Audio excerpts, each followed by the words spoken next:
मेरे YouTube page astro knowledge पर आपका स्वागत है। नमस्कार, मैं हूं नरेश कुमार। सबसे पहले उन दर्शकों का धन्यवाद जिन्होंने पेज को सब्सक्राइब किया है, पेज के वीडियोस को शेयर कर रहे हैं, लाइक कर रहे हैं और कमेंट बॉक्स में हमें अपनी राय भी लगातार भेज रहे हैं। दोस्तों, आज का वीडियो गुरु पर है, देवगुरु बृहस्पति पर है। बृहस्पति राशि बदलने जा रहे हैं 15 मई को। ये 14 मई रात्रि को राशि बदलेंगे। इस बार जो गुरु की चाल है वो सामान्य चाल नहीं है।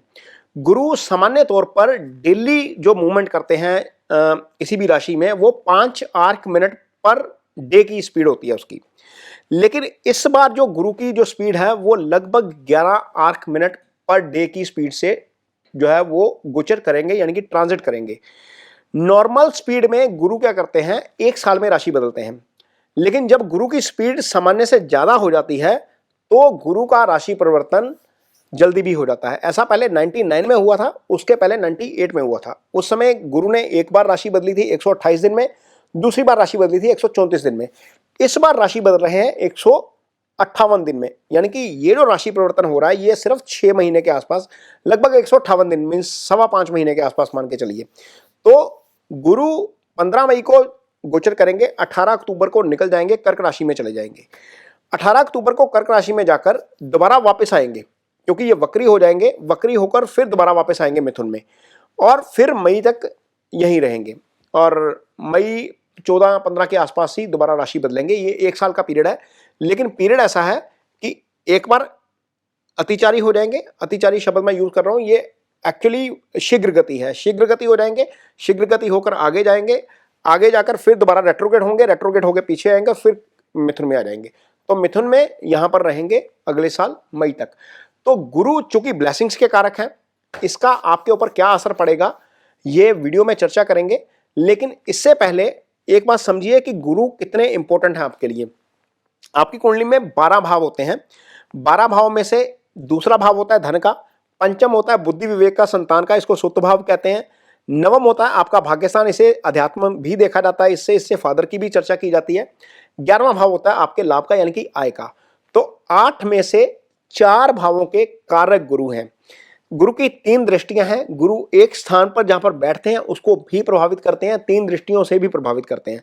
तो आप इमेजिन करिए, 4 भावों के कारक एक जहां पर बैठेंगे 3 दृष्टियां देंगे, यानी कि कुंडली के 12 में से 8 भावों के ऊपर गुरु का जो है वो इंपैक्ट रहता है। तो ऐसे गुरु जब राशि बदलेंगे तो आपके लिए क्या लेकर आएंगे, इस पर चर्चा करते हैं। तो सबसे पहले मेष राशि। मेष राशि के जातकों के लिए गुरु इस समय धन राशि, धन भाव के ऊपर से गोचर कर रहे हैं। ये गोचर अच्छा है, इसे शास्त्रों में शुभ गोचर कहा गया है। लेकिन गुरु आगे आ जाएंगे 3 राशि में। अब गुरु काल पुरुष की कुंडली जो कि मेष लगन की ही होती है, उसमें धन भाव के भी भाग्यस्थान के भी स्वामी बन जाते हैं, 12वें भाव के भी स्वामी बन जाते हैं। तो चूंकि गुरु का 3rd भाव का गोचर अच्छा नहीं होता, इसलिए आपको 12वें के फल मिल सकते हैं। 12वें का फल क्या होता है? 12वें का फल होता है आपका खर्चा बढ़ सकता है। हालांकि आध्यात्मिक यात्रा खूब कराएंगे गुरु। हालांकि मेष राशि में, मेष राशि के जातकों के लिए जब तीसरे बैठेंगे तो वो सप्तम को एक्टिवेट कर देंगे। जिनकी शादी नहीं है उनकी शादी भी करवा देंगे, क्योंकि दृष्टि तो हमेशा पॉजिटिव ही रहेगी।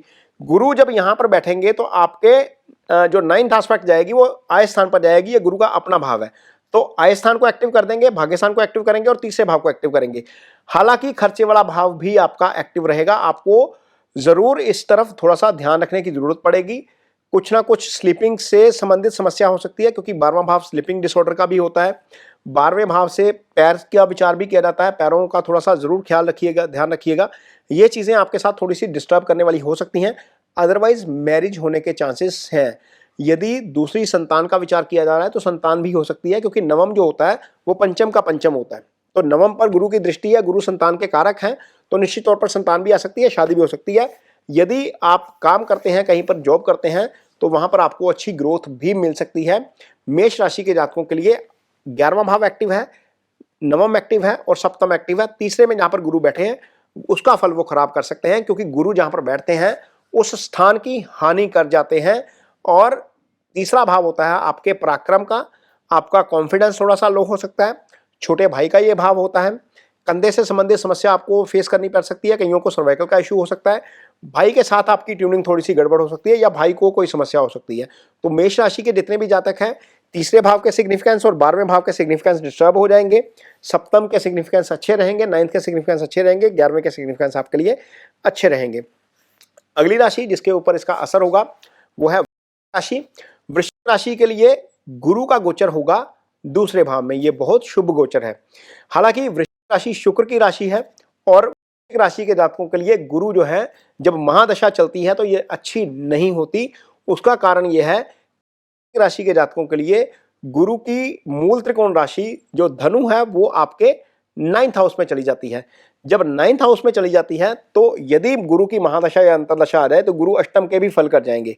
तो यहां पर वृषभ राशि के जातकों को सिर्फ ये ध्यान रखना है कि गाड़ी थोड़ी सी धीमी चलाएं, और यदि दशा चल रही है, यदि नहीं चल रही है तो वृषभ राशि के जितने भी जातक हैं उनको ऐसा हो सकता है, वृषभ राशि के जातकों को, कि वो रिसर्च के काम में चले जाएं। जो स्टूडेंट्स हैं वो मेडिकल में, एस्ट्रोलॉजी में, साइंस में कहीं रिसर्च के काम में जाएंगे तो डेफिनेटली उनको उसका अच्छा परिणाम देखने को मिलेगा। जब यहां पर गुरु बैठे हैं वृषभ राशि के जातकों के लिए तो छठे को एक्टिव करेंगे, छठे पर गुरु की दृष्टि होगी। यदि कोई कोर्ट का मुकदमा है तो वहां पर हो सकता है कि चीजें आपकी सेटल होनी शुरू हो जाए। यदि कोई आपके ऊपर डेट है, कर्ज वाली स्थिति है, तो हो सकता है कि आपका वो डेट धीरे धीरे थोड़ा सा निकलना शुरू हो जाए, क्योंकि धन भाव में बैठे हैं ना गुरु, तो धन भाव तो एक्टिव करेंगे ही करेंगे। जब धन भाव में बैठे हैं गुरु तो एक्टिव कौन सा भाव कर रहे हैं, ये चार्ट देखिए यहाँ पर, ये ट्रायंगल एक्टिव करेंगे, इसको इकोनॉमिक ट्रायंगल बोलते हैं। गुरु की दृष्टि होगी आपके छठे पर, आपके 8वें पर और आपके 10वें पर।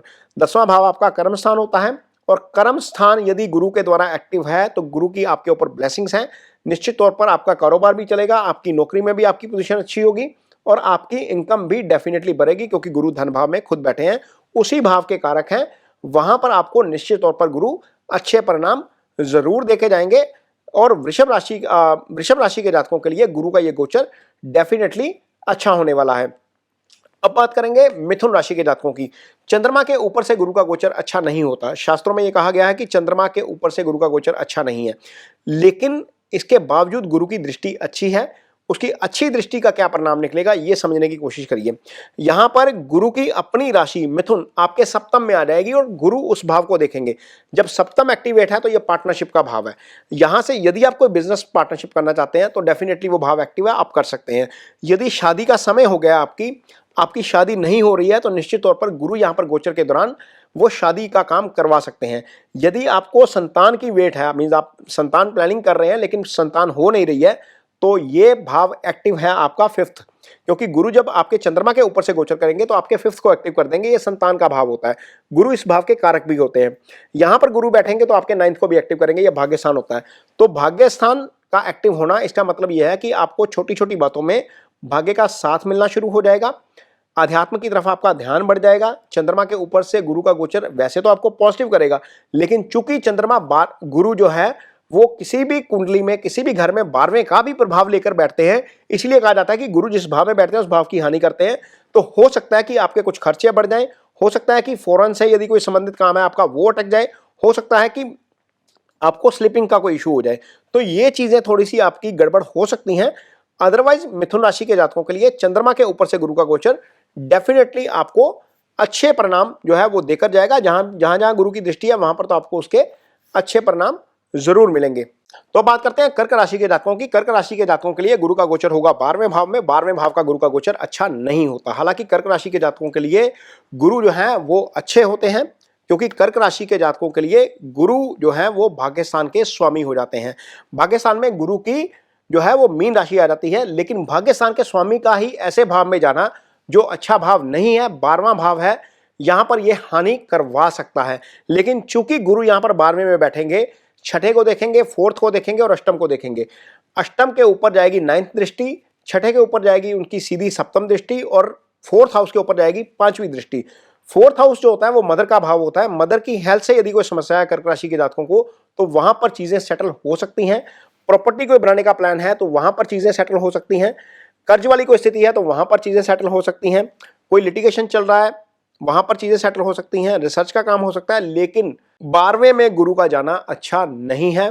12वां खर्चे का भाव है, 12वां मोक्ष का भाव है, 12वां हॉस्पिटल का भाव है। तो आपको थोड़ा सा जरूर ध्यान रखना पड़ेगा। कुछ जगह पर हो सकता है कि भाग्य आपका उस तरीके से साथ ना दे जिस तरीके से आप एक्सपेक्ट करते हैं भाग्य से, क्योंकि भाग्यस्थान का स्वामी चला जाएगा 12वें भाव में। गुरु आप लोगों के लिए, जो कर्क राशि के जातक हैं, उसके लिए छठे का भी स्वामी होता है। तो हो सकता है कि कुछ छठे के परिणाम भी 12वें में जाकर डिस्टर्ब करे। हालांकि छठे को प्रोटेक्ट करेंगे गुरु, लेकिन इसके बावजूद प्रॉब्लम आ सकती है, इसलिए लिटिगेशन में जाने से बचिएगा। किसी की गारंटी वारंटी मत लीजिएगा, ना ही लीगल गारंटी लीजिए, ना फाइनेंशियल गारंटी लीजिए। तो ये चीजें देखिएगा आप, क्योंकि ये गोचर कर्क राशि के जातकों के लिए 12वें जाना तो अच्छा खैर नहीं है। अब बात होगी सिंह राशि के जातकों की। सिंह राशि के जातकों के लिए गुरु का गोचर जो है वो होगा 11वें भाव में। 11वां आपकी आय का भाव है। 11वें भाव में जब गुरु बैठेंगे तो 3 चीजें यहां पर करेंगे। जिनकी शादी नहीं हुई है उनकी शादी हो जाएगी। 11वें भाव में जब गुरु बैठेंगे तो यहां पर 5वीं दृष्टि देंगे आपके तीसरे भाव को। यह होता है पराक्रम का भाव। यदि छोटा भाई है तो उसके साथ आपकी ट्यूनिंग बेटर हो सकती है, उसके साथ अंडरस्टैंडिंग बेटर हो सकती है। यदि छोटे भाई को कोई समस्या है तो वहां पर चीजें जो है वो ठीक हो सकती हैं। गुरु जब यहां पर बैठेंगे तो सीधी दृष्टि जाएगी आपके 5th हाउस के ऊपर। यदि आपकी लाइफ में कोई नहीं है, आप सिंगल हैं, तो कोई व्यक्ति लाइफ में आ सकता है, कोई पार्टनर आ सकता है। लड़के हैं आप तो लड़की आ सकती है, लड़की है तो आप कोई लड़का आ सकता है। तो वो पंचम का एक्टिव होना अच्छा है। यदि शादी हो चुकी है, संतान की वेट कर रहे हैं, तो संतान जरूर आ सकती है, क्योंकि पंचम सीधा गुरु के द्वारा एक्टिव है। गुरु इस भाव के कारक हैं। यदि शादी नहीं हुई है तो सप्तम एक्टिव है। तो निश्चित तौर पर सप्तम और पंचम के सिग्निफिकेंस एक्टिव है आपके लिए। गुरु का गोचर वैसे भी अच्छा है, क्योंकि गुरु आपके लिए पंचम स्थान के स्वामी होकर 11वें में बैठे हैं। सिंह राशि के जातकों के लिए गुरु की जो मिथुन राशि धनु राशि है वो पंचम में आ जाती है। गुरु पंचमेश बन जाते हैं सिंह राशि के जातकों के लिए। तो निश्चित तौर पर यह गोचर सिंह राशि के जातकों के लिए अच्छा फल करने जा रहा है। आगे बात करेंगे कन्या राशि के जातकों की। कन्या राशि के जातकों के लिए गुरु का गोचर होगा 10म भाव में। 10म का गुरु का गोचर अच्छा नहीं होता, क्योंकि गुरु जहां पर बैठे हैं वो 12वें के प्रभाव लेकर बैठेंगे। 12वां जो है वो काल पुरुष की कुंडली में गुरु का अपना भाव होता है। जब काल पुरुष की कुंडली को कंसिडर करेंगे, गुरु जहां पर बैठते हैं वहां पर हानि कर जाते हैं। इसका मतलब यह है कि यदि आपका काम विदेश से संबंधित है तो विदेश से संबंधित काम आपका शायद हो जाए, लेकिन यहां पर थोड़ी बहुत गड़बड़ आपको हो सकती है। खर्चे आपके काम की एक्सपेंशन में ज्यादा ओवरसाइड हो सकते हैं। कई बार क्या होता है कि हम काम शुरू करते हैं, उसके ऊपर हमारे खर्चे बहुत ज्यादा हो जाते हैं। तो वो खर्चे थोड़े से ध्यान रखिएगा कि थोड़ा सा बैलेंस में रहें, क्योंकि गुरु उस भाव में है। लेकिन गुरु करेंगे क्या? यहां पर पॉजिटिव दृष्टि भी तो देंगे। गुरु यहां पर बैठेंगे तो पंचम दृष्टि धन स्थान को देंगे। तो कन्या राशि के जातकों के लिए धन भाव एक्टिव हो जाएगा। धन की वृद्धि हो सकती है। जो पैसा हम कमाते हैं वो 11वें भाव से आता है, जो जोड़ते हैं वो दूसरे भाव से आता है। तो धन का संचय हो सकता है। यहां पर यह चीज डेफिनेटली हो सकती है। गुरु 4th हाउस को देखेंगे तो मदर की हेल्थ जो है वो आपकी बेटर हो सकती है। यदि मदर के साथ कोई अंडरस्टैंडिंग में दिक्कत आ रही है तो वो ठीक हो सकती है। प्रॉपर्टी बनाने की यदि प्लानिंग कर रहे हैं तो वो चीजें ठीक हो सकती हैं। कोई लिटिगेशन है, कोई एलिगेशन है, कोई कोर्ट केस पड़ा हुआ है तो वहां पर चीजें आपके फेवर में जाती हुई नजर आ सकती हैं। डेट वाली स्थिति कम हो सकती है, क्योंकि गुरु यदि धन भाव को देखेंगे, धन में वृद्धि करेंगे, तो छठे भाव को भी देखेंगे, कर्ज में भी कमी करेंगे। तो कन्या राशि के जातकों के लिए गुरु का 10म का गोचर डेफिनेटली बहुत अच्छा होने जा रहा है। हालांकि कुछ मामलों में ये थोड़ा सा नेगेटिव भी है, लेकिन इसके बावजूद गुरु आपके लिए बहुत अच्छा फल करके जाएंगे। आगे बात करेंगे तुला राशि के जातकों की। तुला राशि के जातकों के लिए गोचर बहुत शुभ है। रीजन, तुला राशि के जातकों के लिए गुरु भाग्य स्थान से गोचर करेंगे। हालांकि तुला राशि ऐसी राशि है जिसके लिए गुरु दोनों अच्छे भावों के स्वामी नहीं होते। गुरु की मिथुन राशि, गुरु की धनु राशि आ जाती है आपके तीसरे भाव में, ये अच्छा भाव नहीं है।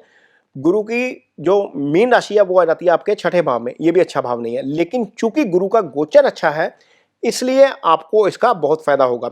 सबसे पहले तो यहां पर 9th हाउस में जब गुरु बैठेंगे तो 5वीं दृष्टि आपकी राशि को ही देंगे।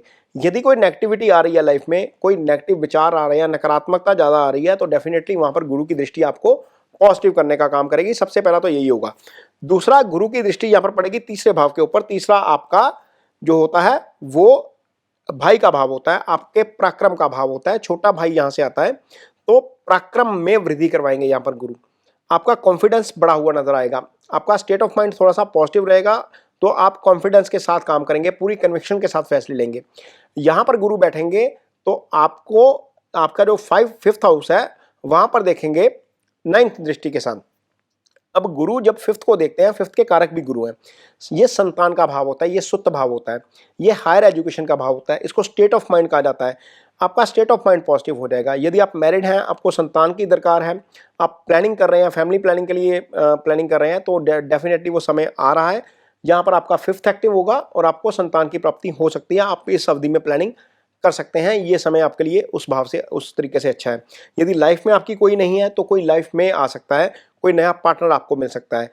चूंकि यहाँ पर गुरु भाग्यस्थान से गोचर करेंगे, उसी भाव के कारक भी हैं, तो निश्चित तौर पर हो सकता है कि आप कुछ आध्यात्मिक यात्राएं भी करें इस दौरान, क्योंकि उसी भाव के कारक हैं गुरु, और गुरु का गोचर भी उस भाव से अच्छा है। तो डेफिनेटली धार्मिक यात्राएं हो सकती हैं, अध्यात्म वाला काम जो है वो थोड़ा सा बढ़ सकता है। इसके बाद अगली राशि है वृश्चिक राशि। वृश्चिक राशि के जातकों के लिए गुरु का ये गोचर शुभ नहीं है, क्योंकि यहां पर गुरु गोचर करेंगे अष्टम भाव से। अष्टम में जाना गुरु का अच्छा नहीं है। वृश्चिक राशि मंगल की राशि है, यहां पर गुरु धन भाव के भी स्वामी हो जाते हैं, पंचम के भी स्वामी हो जाते हैं। तो पंचम के स्वामी का अष्टम में जाना संतान से संबंधित दिक्कत पैदा कर सकता है, क्योंकि ये अष्टम में चला गया ना। धन भाव को तो गुरु प्रोटेक्ट कर लेंगे सीधी दृष्टि से यहां पर बैठकर, लेकिन पंचम को वो प्रोटेक्ट नहीं कर पाएंगे, लिहाजा संतान से संबंधित कोई ना कोई दिक्कत आ सकती है। हालांकि गुरु 12वें से संबंधित फल देंगे। यदि आपका काम विदेश से जुड़ा हुआ है तो विदेश से संबंधित चीजें आपके लिए अच्छी हो सकती हैं। आपको हो सकता है कि फॉरेन से कोई इनकम का रास्ता खुल जाए। हो सकता है कि यदि आपने कोई फाइल अप्लाई की हुई है, कुछ फाइल लगाई हुई है इमिग्रेशन के लिए या वीजा के लिए, वहां पर आपको सफलता मिल जाए। हो सकता है कि आपने यदि कोई प्रॉपर्टी खरीदने की प्लानिंग की है तो यहाँ पर गुरु की दृष्टि पड़ेगी 4th हाउस के ऊपर, हो सकता है कि वो प्रॉपर्टी आपकी बन जाए। लेकिन संतान पक्ष से हो सकता है कि आपको थोड़ी बहुत परेशानी हो जाए। ये चीज आपको ध्यान रखनी है। यहाँ पर गुरु का गोचर अच्छा नहीं है, गुरु अपनी उस राशि का फल अच्छा नहीं कर पाएंगे। रिसर्च से जुड़े जो स्टूडेंट्स हैं उनको परेशानी हो सकती है।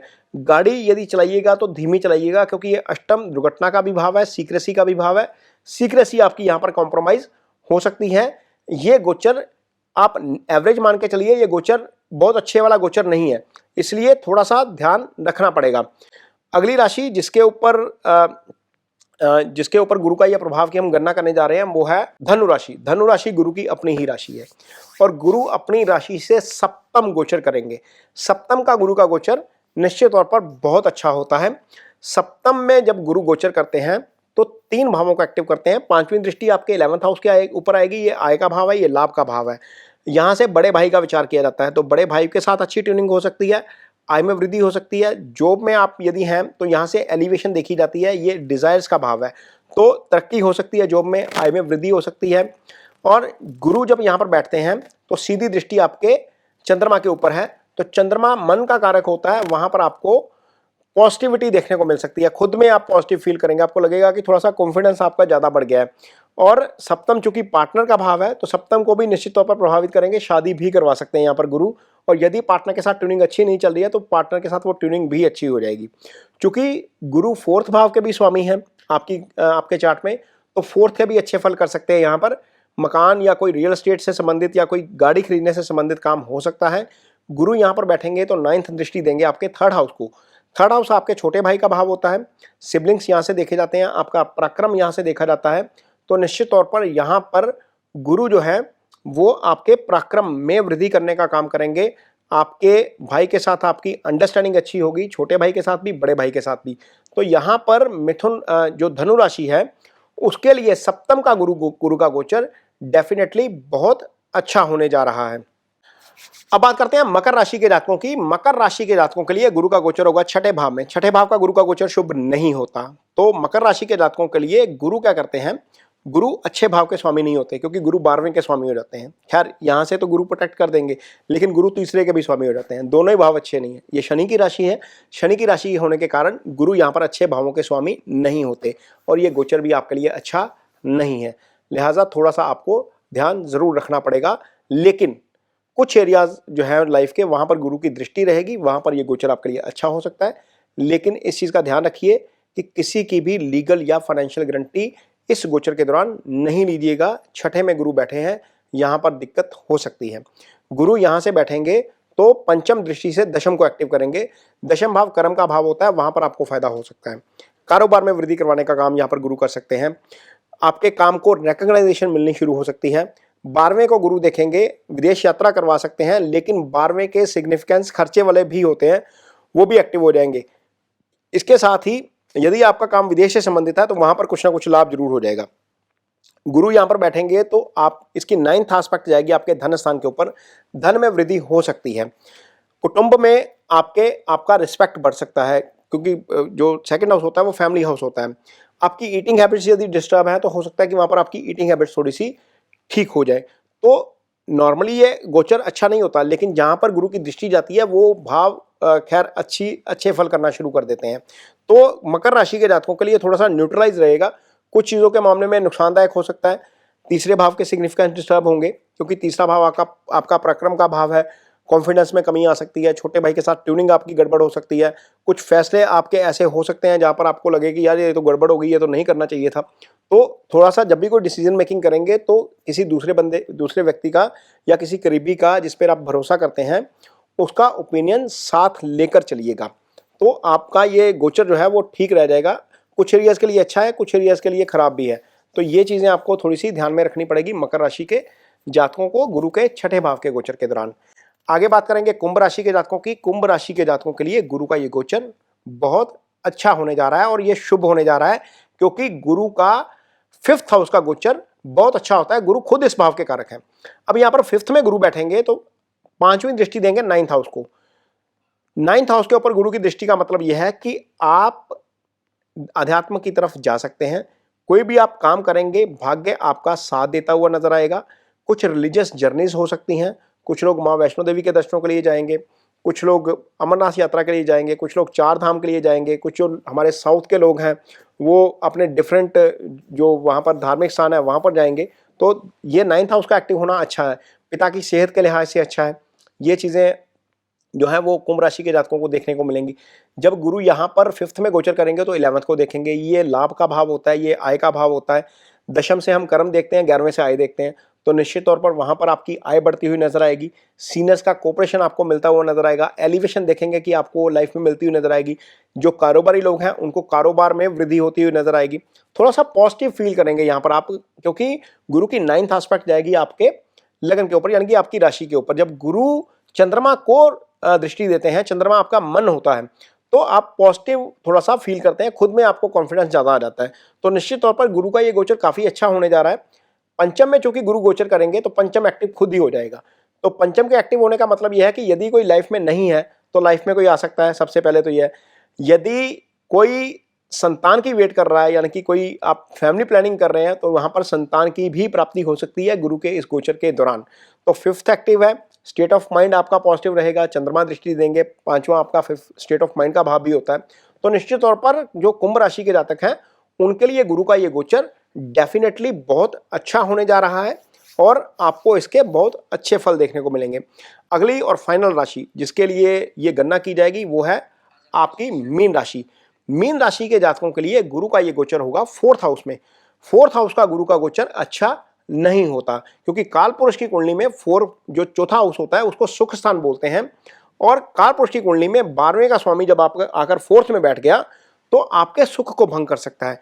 यदि आप प्रॉपर्टी खरीदने की प्लानिंग कर रहे हैं तो वहां पर हो सकता है कि आपकी चीजें थोड़ी सी गड़बड़ हो जाएं। तो यदि आप प्रॉपर्टी खरीदें या कहीं पर कोई एसेट क्रिएशन की बात चले तो वहां पर चीजें संभल कर करिए। ये चीजें थोड़ी सी डिस्टर्ब करने वाली हो सकती हैं आपके लिए, और यहाँ पर आपको हो सकता है कि कहीं ना कहीं कोई ना कोई चीट कर जाए या नुकसान हो जाए। दूसरा, गुरु जब यहाँ पर बैठेंगे तो अच्छा कहाँ पर होगा, गुरु जहाँ पर बैठेंगे तो अष्टम को दृष्टि देंगे। जिनका काम रिसर्च से जुड़ा हुआ है उनको उसका फायदा हो सकता है। जो डिटेक्टिव का काम करते हैं उनको फायदा हो सकता है, क्योंकि ये सीक्रेसी का भाव है। आपकी सीक्रेसी जो है वो मेंटेन रहेगी, यहाँ पर आपके लिए बहुत सारी चीजें ठीक रहेंगी। और गुरु सीधी दृष्टि देंगे कर्म स्थान को, तो कारोबार के मामले में कोई दिक्कत नहीं आने वाली। कारोबार आपका अच्छा चलेगा, गुरु की दृष्टि इस भाव के ऊपर है। यदि आप नौकरी करते हैं तो आपके काम को रिकॉग्नाइजेशन मिलेगी, बहुत सारी चीजें ठीक चलती रहेंगी। यदि आप विदेश जाने की प्लानिंग कर रहे हैं तो फाइल इस गोचर के बाद लगाइएगा, क्योंकि यहां पर 12th हाउस के ऊपर गुरु की एस्पेक्ट आ जाएगी। जो लोग इंपोर्ट का काम करते हैं, एक्सपोर्ट का काम करते हैं, जिनका इनकम फॉरेन से आता है, उनके लिए ये समय अच्छा हो जाएगा, क्योंकि 12वां भाव गुरु के द्वारा एक्टिव हो जाएगा। तो ये जो चीजें हैं वो मीन राशि के जातकों को देखने को मिलेंगी। हालांकि 4th हाउस से संबंधित फल थोड़े से डिस्टर्ब हो सकते हैं, क्योंकि राशि का स्वामी गुरु खुद है, 10th हाउस का स्वामी गुरु खुद है, 10th को तो प्रोटेक्ट कर जाएगा। हो सकता है कि थोड़ा सा आपका थॉट प्रोसेस नेगेटिव हो जाए बीच में। ये थोड़ा सा कोशिश करिएगा कि पॉजिटिव रहने की कोशिश करें, मेडिटेशन करते रहें। ये चीज़ें आप थोड़ा सा फेस कर सकते हैं गुरु के इस गोचर के दौरान। अदरवाइज ये नॉर्मल रहेगा, कोई बहुत ज़्यादा खराबी की बात नहीं है। लेकिन इसके बावजूद कुछ एरियाज ऑफ लाइफ में आपको फ़ायदा होगा इसका, कुछ एरियाज ऑफ लाइफ में आपको इसका जो है वो सेटबैक भी मिल सकता है। तो ये तो मेष से मीन राशि के जातकों के लिए गुरु का जो गोचर है उसका जो है वो फलादेश था। लेकिन क्या यदि आपकी कुंडली में गुरु की पोजीशन खराब है, गुरु आपकी कुंडली में 8th हाउस में है, 6ठे भाव में है, 12वें भाव में है, गुरु राहु केतु एक्सिस में है, शनि मंगल के साथ है, गुरु सूर्य के साथ आकर अस्त बैठे हैं, तो आपको निश्चित तौर पर गुरु की रेमेडीज कुछ जरूर करनी चाहिए। गुरु की रेमेडी के तौर पर आप क्या कर सकते हैं, सबसे इजी रेमेडी जिसके लिए कहीं जाने की जरूरत नहीं है, ओम ब्रह्म बृहस्पतये नमः, ये गुरु का बीज मंत्र है, इसको रूटीन में आप जप सकते हैं, ये आपके लिए अच्छा है। दूसरी और सबसे अच्छी रेमेडी जिसके लिए आप ज्ञान का प्रकाश भी फैलाएंगे, आप गुरु को खुश भी करेंगे, क्योंकि गुरु ही ज्ञान के कारक हैं। किसी बच्चे की हेल्प कर दीजिए किसी भी तरह की स्टडी में, वो हेल्प एक पेंसिल के तौर पर भी हो सकती है, स्टेशनरी के तौर पर भी हो सकती है, कॉपी किताब के तौर पर भी हो सकती है, किसी की ट्यूशन फीस के तौर पर भी हो सकती है। ये दूसरी सबसे अच्छी रेमेडी है गुरु की, क्योंकि आपने डोनेशन करनी है ना, तो ऐसी जगह पर करिए जहां पर ज्ञान का प्रकाश हो, तो आपके लिए डेफिनेटली अच्छा हो जाएगा। वैसे तो पीली चीजों की डोनेशन कही जाती है गुरु के लिए, लेकिन गुरु जिस चीज के कारक हैं उसका यदि हम डोनेशन करते हैं तो निश्चित तौर पर उसके आपको अच्छे फल मिलते हैं। तीसरी चीज जो आप कर सकते हैं वो है गुरु का जो है वो फल का पेड़ लगाना। जो नॉर्मल पेड़ होता है वो बुध से आता है, गुरु फलदार पेड़ों के कारक हैं। यदि आप एक पौधा लगाते हैं, खासतौर पर जो धनु राशि के हैं या जो मीन राशि के हैं, एक पौधा लगाते हैं और वो फलदार पौधा है, तो वो फलदार पौधा आपको फल तो देगा ही देगा, गुरु आपको अलग से फल देंगे। मीन आप पर्यावरण की भी हेल्प कर जाएंगे, आप गुरु भी अच्छा कर जाएंगे। तो वीडियो के स्टार्टिंग तो मैंने बताया ही है कि गुरु किस किस भाव के कारक हैं। धन में वृद्धि देंगे, प्रमोशन देंगे, संतान देंगे, भाग्य जगाएंगे। तो ये एक पौधे से हो सकता है, वो भले ही आम का पेड़ हो, अमरूद का पेड़ हो या आपका एप्पल का, कोई भी सीजनल पेड़ जहाँ पर भी आप रहते हैं उस इलाके का कोई भी सीजनल फ्रूट लगा लीजिए, गुरु उस पेड़ के कारक है। ये तीसरी रेमेडी है। चौथी रेमेडी, रूटीन में हम जब जाते हैं मंदिर में, तो मंदिर में कोई पीली चीज का दान कर सकते हैं, कहीं पर भी कोई पीली चीज का दान कर सकते हैं। वृद्धाश्रम में जाइए, अपाहिज आश्रम में जाइए, कहीं पर भी जाइए, पीली चीज का दान करिए। पीली दाल भी हो सकती है चने की, पीला प्रसाद भी हो सकता है।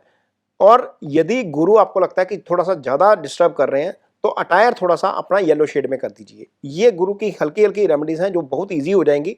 पुखराज उखराज तो खैर बहुत महंगा आता है, जिसको जो अफोर्ड करता है वो पुखराज भी पहन ले, लेकिन उसको पहनने से पहले ये ध्यान रखिएगा कि गुरु आपका 6, 8, 12th हाउस में ना हो। यदि आपकी कुंडली में गुरु 6ठे, 8वें, 12वें में बैठा है तो पुखराज गलती से भी मत पहनिए, ये आपको नुकसानदायक हो सकता है। यदि गुरु केंद्र में है, त्रिकोण में है, 11वें भाव में है, तो पुखराज पहन सकते हैं, अदरवाइज इसको अवॉइड किया जाना चाहिए।